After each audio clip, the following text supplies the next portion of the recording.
नमस्कार साथियों, आज की इस क्लास में हम लोग जो है आरआरबी एएलपी और टेक्नीशियन का एग्जाम जो कि 2018 में हुआ था उसके लिए जो है जीके के पेपर के कंप्लीट क्वेश्चंस और उनके आंसर्स को इस क्लास में कंप्लीट करने वाले हैं। तो चलिए करते हैं क्लास की शुरुआत। सबसे पहला प्रश्न जो पूछा गया था, दांतों में सड़न शुरू हो जाती है जब मुंह का पीएच से कम होता है। तो देखिए, दांतों में सड़न शुरू होती है जब मुंह का पीएच जो है 5.5 से कम होता है। तो इसका राइट आंसर होगा 5.5। अगर हम पीएच मान की बात करें तो देखिए, पीएच मान जो है किसी भी वस्तु का जो पीएच मान होता है वो 0 से लेकर 14 के मध्य होता है। अगर पीएच मान 0 से 7 के मध्य है तो वो जो है अम्लीय होता है, यानी एसिडिक होता है। और पीएच मान अगर 7 से 14 के बीच में है तो वो जो है क्षारीय होता है। और पीएच मान अगर 7 है तो वो जो है उदासीन होता है। तो इस चीज़ को भी आपको याद रखना है। नेक्स्ट, इसके बाद जो दूसरा प्रश्न पूछा गया था, देखिए दूसरे प्रश्न में पूछा गया था कि भारत की विदेशी खुफिया सेवा रिसर्च और एनालिसिस विंग, जिसको शॉर्ट में रॉ बोला जाता है, के वर्तमान निदेशक कौन है।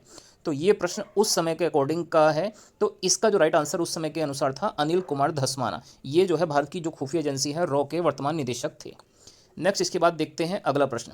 देखिए, अगला तीसरा प्रश्न है, नोबेल पुरस्कार जीतने वाले एकमात्र भारतीय अर्थशास्त्री कौन है। तो देखिए, नोबेल पुरस्कार जीतने वाले एकमात्र भारतीय अर्थशास्त्री का नाम अमर्त्य सेन है। अमर्त्य सेन को 1998 में जो है अर्थशास्त्र के क्षेत्र में नोबेल पुरस्कार दिया गया था। नोबेल पुरस्कार टोटल 6 क्षेत्रों में दिया जाता है। इस चीज़ को भी आपको याद रखना है। नेक्स्ट, इसके बाद अगला प्रश्न जो पूछा गया था जीके से, चलिए उसको भी हम लोग देखते हैं। देखिए, अगले प्रश्न में पूछा गया था, क्वेश्चन नंबर 9 है ये। इसमें ऊपर उठाए गए हथौड़े के पास क्या होते हैं। तो देखिए, अगर हथौड़े को ऊपर उठाया गया है तो उसके अंदर होती है स्थितिज ऊर्जा, यानी पोटेंशियल एनर्जी। किसी भी वस्तु में उसकी स्थिति के कारण जो ऊर्जा होती है उसे स्थितिज ऊर्जा कहा जाता है।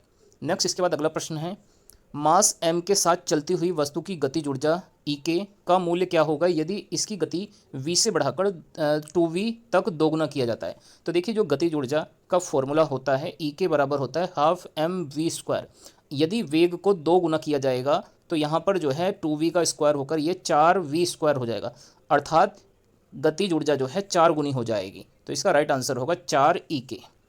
नेक्स्ट, इसके बाद अगला प्रश्न है, क्वेश्चन नंबर 11, निम्नलिखित में से कौन सा एक अम्ल का गुण नहीं है। तो देखिए, अम्ल का गुण कौन सा नहीं है। तो इसका राइट आंसर था अम्ल का स्वाद जो है कड़वा होता है। तो देखिए, ये किसी भी अम्ल का गुण नहीं होता है, क्योंकि अम्ल का स्वाद जो है खट्टा होता है, कड़वा नहीं होता। कड़वा जो है स्वाद ये क्षार का होता है।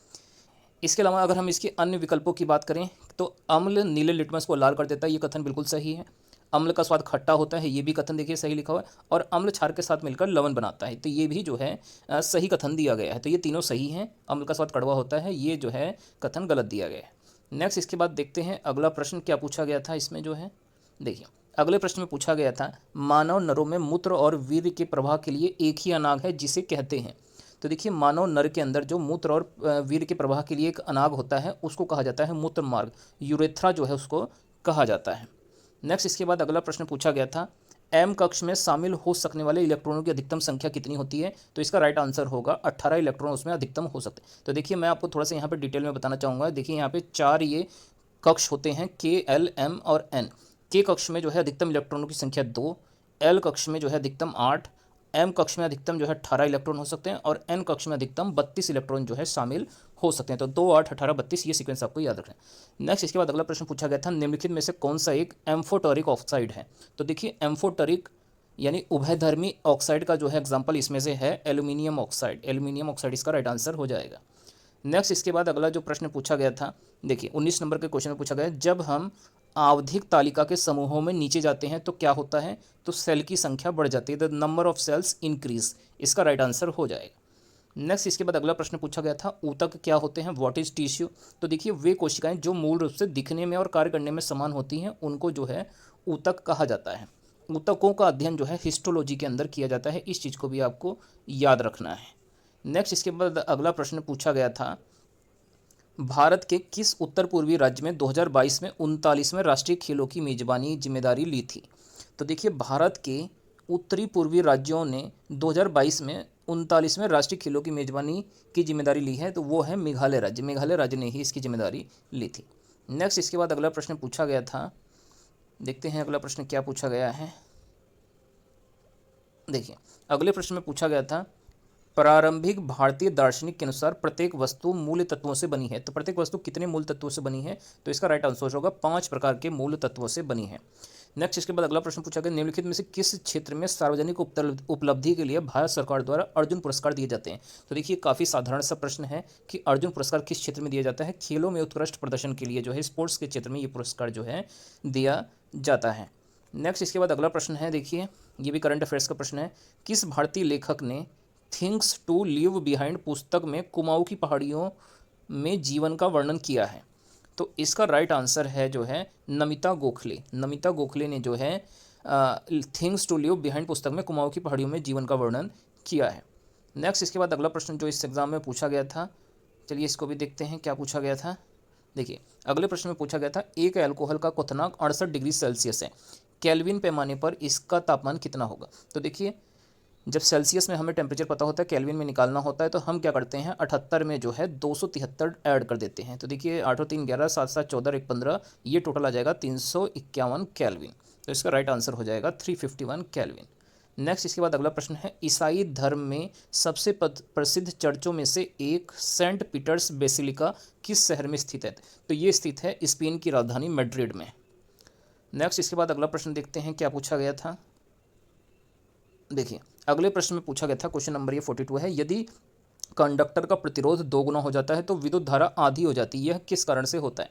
तो देखिए हम सभी ने ओम्स लॉ के बारे में पढ़ा है, V बराबर IR जो है ओम्स लॉ का जो है कथन होता है। तो यहाँ से I का मान निकालेंगे तो I बराबर जो है V/R होता है। तो इसी नियम के अनुसार ही जो है प्रतिरोध 2 गुना होने पर विद्युत धारा आधी रह जाती है।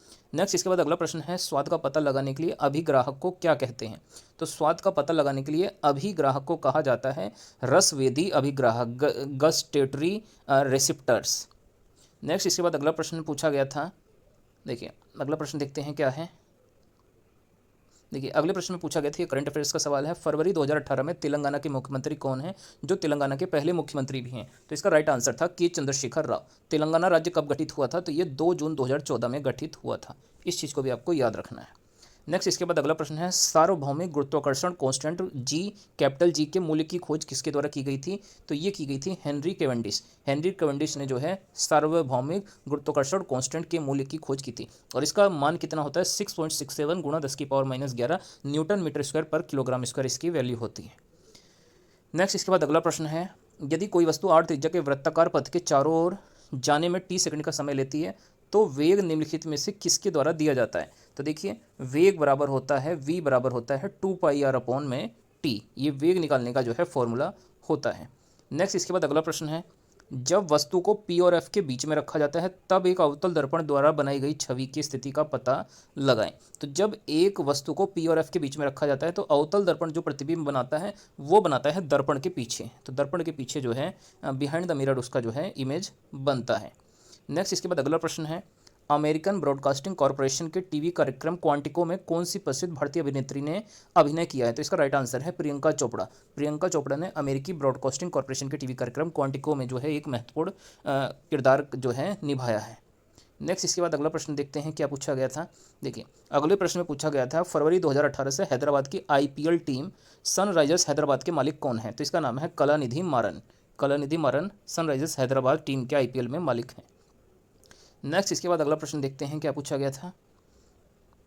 देखिए अगले प्रश्न में पूछा गया था, एक प्रकार के अलैंगिक प्रजनन को पहचाने जिसमें जड़, तनी और पत्तियां जैसे पौधे के कुछ हिस्सों के माध्यम से प्रजनन शामिल होता है। तो इसका राइट आंसर होगा वानस्पतिक प्रजनन। वानस्पतिक प्रजनन के अंतर्गत जो है एक प्रकार का ऐसा प्रजनन होता है जिसमें जड़, तनी और पत्तियों जैसे पौधे के कुछ हिस्सों के माध्यम से प्रजनन इसमें होता है। नेक्स्ट इसके बाद अगला प्रश्न है, डैश की प्रक्रिया में लोहे को जस्ते की एक कोटिंग द्वारा संरक्षित किया जाता है। तो देखिए लोहे पर जो जस्ते की एक परत चढ़ाई जाती है इस प्रोसेस को कहा जाता है गैल्वेनाइजेशन, जस्तीकरण। नेक्स्ट इसके बाद अगला प्रश्न जो पूछा गया है जीके का इस शिफ्ट में, चलिए देखते हैं उसको भी। देखिए बंगाल का पहला विभाजन किस वर्ष में हुआ था। तो देखिए बंगाल का पहला विभाजन 1905 में हुआ था, लॉर्ड कर्जन के समय में। काफ़ी इंपॉर्टेंट क्वेश्चन है ये भी। नेक्स्ट इसके बाद अगला प्रश्न पूछा गया था, अपने बाएं हाथ में पेन को पकड़कर एक व्यक्ति अपना प्रतिबिंब शीशे में देखता है तो पेन दाएं हाथ में, यह निम्नलिखित में से किस घटना के कारण होता है। तो देखिए इसके लिए जो रिस्पॉन्सिबल घटना है वो है पार्श्व व्युत्क्रमण, लेटरल इन्वर्जन। तो दोस्तों यहाँ पर हमारी आज का शिफ्ट का कंप्लीट जीके के क्वेश्चन हो गए हैं। आप लोगों को ये क्लास कैसी लगी है कमेंट करके अपनी राय जरूर दीजिए, और वीडियो को अच्छी लगने पर वीडियो को जरूर से लाइक करके चैनल को सब्सक्राइब कर लें।